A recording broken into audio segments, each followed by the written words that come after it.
Hurricane Earl is passing by Cape Hatteras, North Carolina, bringing rain and winds of up to 105 miles an hour. For more right now, we are joined by meteorologist Chris Hyde of MDA EarthSat, and he has been tracking the weather for 40 years.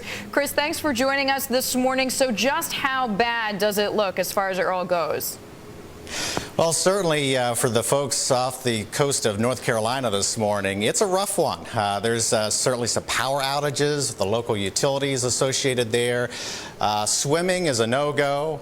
Surfing is a no-go. There's going to be a lot of riptides going on, a lot of heavy rain this morning in the Outer Banks, and beach erosion to boot.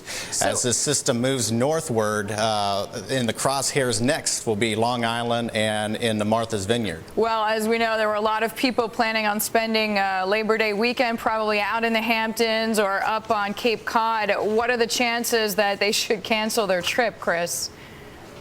Well, I wouldn't cancel it. It's going to be rough traveling there today. Don't be surprised if, as the day progresses Friday afternoon here, that airports in the New York and Boston metros are going to have some long delays, if not temporary shutdowns, particularly towards Boston and some of the secondary airports near Cape Cod and Long Island.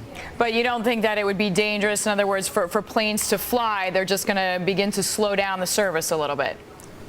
That's correct. You at least have the second half of the weekend. If we can get through the hurdle of today as well as most of Saturday, the second half of the Labor Day weekend looks pretty good, particularly for the Delmarva beaches, certainly for North Carolina. It's going to be still a little rocky for folks around the Cape Cod area, Martha's Vineyard.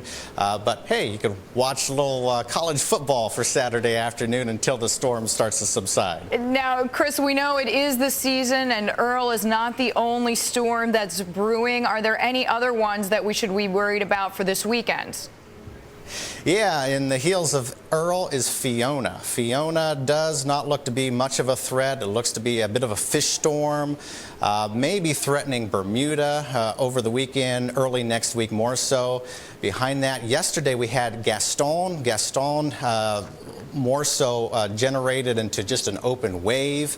Though I will say over the next week, week and a half, we're probably going to have to watch this. If any of the systems have any threat towards the Caribbean, towards Florida, might be maybe Gaston regenerating into a tropical storm over the next week to 10 days. Now, Chris, where do we stand as far as the hurricane season goes? I mean, if we make it through this weekend and next week, does that mean sort of the big ones or the worries about the big ones are over? No, absolutely not. We have not even reached the peak of the season. The climatological peak is September 10th, so we're about a week away from that. Behind Gaston, or the remnants of Gaston, we have a couple tropical waves emerging off the African coast. We're in this Cape Verde season right now. If we get through September, early October, that is the biggest threat over the next several weeks. We are in the La Nina season, so La Nina years typically yield above normal tropical systems and hurricanes. Chris, we thank you so much for your time. Chris Hyde joining us there, talking to us about Hurricane Earl, which has been downgraded now to a Category 2.